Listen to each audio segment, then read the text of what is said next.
আমরা EMC সাইটের দুটো নতুন সার্ভিস করব এবং সেখানে সার্ভিস করতে গিয়ে কি প্রবলেম ফেস করতে হয়েছে সেগুলো দেখাবো এবং মেশিনের যে কি প্রবলেম আছে মানে মেশিন যে কি অবস্থায় আছে সেগুলো দেখাবো এবং নতুন যে সাইটে সার্ভিস করতে গেলে আমরা প্রথম কি চেক করতে হয় এবং চেক করার পর সেগুলো কাস্টমারের সঙ্গে কীভাবে ডিসকাস করতে হয় সেগুলো সব দেখাবো। তো চলুন দেখি সার্ভিসগুলো কীভাবে করি প্রথমে এবং মেশিনে কি প্রবলেম আছে সেগুলো দেখবো। এই যে মেশিনটা দেখছেন এটা কেরিয়ারের মেশিন, এটা জাস্ট 1 বছর পার হয়েছে, মানে ওয়ারেন্টি শেষ হয়েছে। তো এটা আমরা প্রথম সার্ভিস করে ফেলেছিলাম, তো এটা দেখাতে পারবো না, তো এটা আউটডোরটা দেখাবো। তার সাথে সাথে যে দ্বিতীয় মেশিনটা আছে সেই মেশিনের সার্ভিসটা কীভাবে করবো এবং তাতে কীভাবে প্রবলেম ফেস করতে হয়েছে সেগুলো দেখাবো। কারণ দেখুন, নতুন যখনই EMC নিতে হয়, মেশিন যদি না দেখে EMC নিয়ে নেওয়া হয় তো সেই ক্ষেত্রে আমাদের একটু প্রবলেম হয়। তো যখনই এই ধরনের EMC নেবেন বা কোনো সার্ভিস করবেন নতুন কোনো কাস্টমারের, তখন মেশিনটা চালু করে প্রথমেই আমরা দেখব এটাকে। মেশিনটা চালু করে দেখব মেশিনে কোনো প্রবলেম আছে কি না এবং মেশিনটা সঠিকভাবে ঠান্ডা করছে কি না। কারণ অনেক ক্ষেত্রে কী হয়, কাস্টমার অনেক দিন মেশিন সার্ভিস না করার কারণে কুলিং হতে পারে না, মেশিনে কুলিংয়ে জাম থাকে, কয়েলে জাম থাকে, তো বা গ্যাস লিকেজ হতে পারে, এরকম নানা ধরনের প্রবলেমগুলো পড়তে হয়। তো সেইগুলো আগে দেখবো। আমরা মেশিনটা চালু করেছি, ফিল্টারগুলো খুলে নিয়েছি এবং কভারটা খুলবো। কভারটা খুলে এর ঠান্ডাটা প্রথমে চেক করে নেবো, খানিকক্ষণ মেশিনটা চলতে দেবো। যে কোনো মেশিনই প্রথমে খানিকক্ষণ চললেই মেশিনটা বোঝা যাবে তার পারফরমেন্স কী হচ্ছে না হচ্ছে। এটা নর্মাল এসি, 1.5 টনের এসি, হিটাচি কোম্পানির। তো এখানে দেখুন মেশিনটাকে আমরা চালু করার পর একটা জিনিস খেয়াল করেছি, সেটা একটা প্রবলেমও বলতে পারেন এবং প্রবলেম নাও বলতে পারেন। কেন বলছি তার কারণ আছে। এখানে প্রবলেমটা প্রথমে দেখিয়ে দিই আপনাদের। এখানে দেখুন, এই যে এসির ইনডোরের যে পাইপটা দেখতে পাচ্ছেন, এখানে দেখুন 3টে পাইপে আইস চলে এসছে।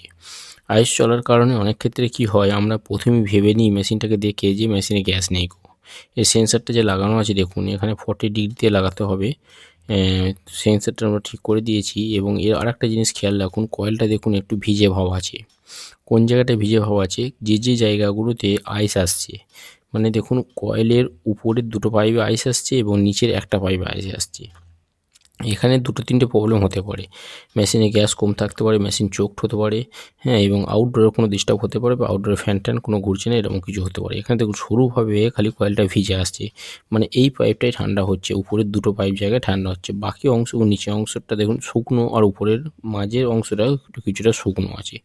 তো আমরা কী করবো, এটা আউটডোরে চলে যাব এবং আউটডোরে গিয়ে আউটডোরের যে পজিশন সেটা দেখে আসবো যে কী পজিশনে মেশিনটা চলছে কি না, কী অবস্থায় আছে। তো চলুন আউটডোরে যাই এবং আউটডোরে দেখি প্রথমে মেশিনটা কী অবস্থায় আছে। তো এখানে দেখুন আমরা আউটডোরে চলে এসেছি। ওই যে দূরে দেখতে পাচ্ছেন ওটা কেরিয়ারের, তো ওটা আমরা পরবর্তীকালে করব। প্রথমে হিটাচিটা দেখব। এখানে দেখুন প্রথমেই মেশিনটা তো এক সাইড হালকা মেকে আছে, এটা পরের কথা, এটা আমাদের দেখব এবং পরবর্তীকালে। আর পাইপের হালত দেখুন কীরকম।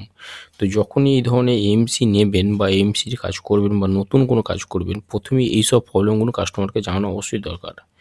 তো মেশিন তো ঠিকঠাকই চলছে, এখানে কোনো ডিস্টার্ব নেই এবং এর আইসটাও চলে গেছে। কোয়ার্টার লাইনটা দেখছেন, ইনসুলেশনটা দেখা যাচ্ছিলো সেটা থেকে। তো এবারে দেখুন এখানে কিছুক্ষণ চলার পরে আইসটা কেটে গেছে, কিন্তু এর যে কুলিং ক্যাপাসিটিটা, মানে নিচের অংশটা এখনও হালকা হালকা ঠান্ডা আছে। তো এটা আমরা প্রথমেই সার্ভিস করে নেবো। সার্ভিস করার পর দেখবো মেশিনটার পারফরমেন্স কীরকম, মানে আগের মতনই আছে না কোনো চেঞ্জ হয়েছে। অনেক ক্ষেত্রে কি হয় যে মেশিন হয়তো ভেবে নিই যে আমরা আইস আসছি মানে মেশিনে গ্যাস নেই, এরকম নাও হতে পারে। এবং প্রথমে কোয়ার্টার লাইনে আইস আসছে, সেটা মেশিনের সিস্টেমে যে অনেক সময় মেশিন নতুন ইনস্টলের পর ঠিকঠাক যদি ভ্যাকুম না হয় বা মেশিনে কোনো চোকিং হয়, মেশিনে আইস আসার মানে হচ্ছে মেশিনের গ্যাসটা ঠিকঠাক সার্কুলেশন হচ্ছে না। 1-2 নম্বর হচ্ছে গ্যাস কমও হতে পারে। এখানে গ্যাস কম আছে কি না আছে এটা আমাদের সার্ভিসের পর আপনারা বুঝতে পারবেন।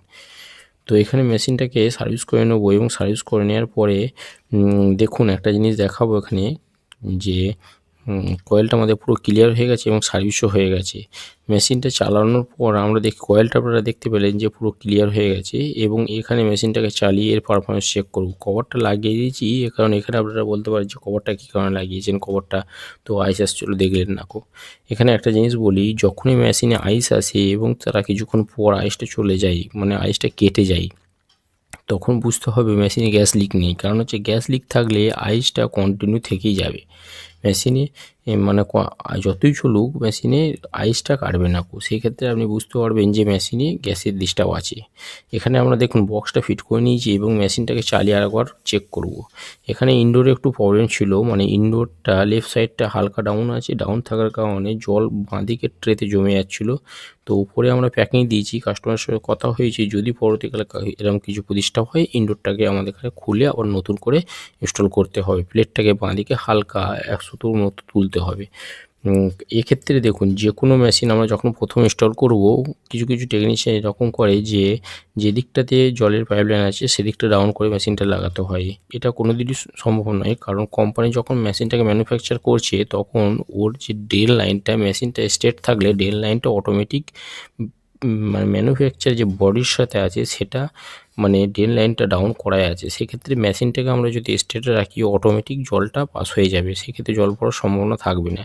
তো সেই ক্ষেত্রে আমরা ইনডোরটাকে কোনো সময় ব্যাকআপ হয়ে লাগাবো না, স্ট্যান্ডার্ডটাকে ওয়াটার লেভেল দিয়ে স্ট্রেট করে লাগালেই আপনার জলটা অটোমেটিক পাস করে যাবে। তো আমরা এখানে আউটডোরটাকেও ভালো করে সার্ভিস করে দেবো এবং সার্ভিস করার পর মেশিনটাকে আরেকবার চালাবো এবং দেখবো পারফরমেন্স ঠিক আছে নাকি, অ্যাম্পিয়ার ঠিক আছে নাকি। তো যখন এই ধরনের পুরোনো কাজ আসবে তখনই প্রথমেই মেশিনটাকে চালিয়ে নিয়ে আমরা এই কারণে বলছি চেক করে নেওয়ার জন্য যে মেশিনে যদি কোনো প্রবলেম থাকে কাস্টমার যেন এমন কিছু না বলে যে সার্ভিস করার পর আপনার এই প্রবলেমটা হয়েছে, সার্ভিস করার আগে তো এটা ছিল না। অনেক ক্ষেত্রে হয়, সেই কারণে এটা বলার উদ্দেশ্য আমার। তো আমাদের দেখুন হিটাচি মেশিনটা যেটা বলছিলাম যে হালকা বেঁকে আছে, এদিকে দেখুন ডান দিকটা হালকা ডাউন আছে। তো এটা তেমন কিছু ডাউন নয়, তো সেই ক্ষেত্রে অসুবিধা হওয়ার কোনো কারণ নয়, তবু এটা কাস্টমারকে জানিয়ে রাখা দরকার। তো এই প্রবলেমগুলো কাস্টমারকে বললে কাস্টমার মানে সতর্ক থাকবে যে হ্যাঁ আমার মেশিনে আগে থেকে এই ধরনের প্রবলেম আছে, পরবর্তীকালে যেন আমাদের কাছে সেই প্রবলেমগুলো ফেস না করতে হয়। মানে কাস্টমার এমন যেন কিছু না ভাবে যে এদের কাছে কাজটা দেওয়ার পরে এই ধরনের প্রবলেমগুলো হয়েছে।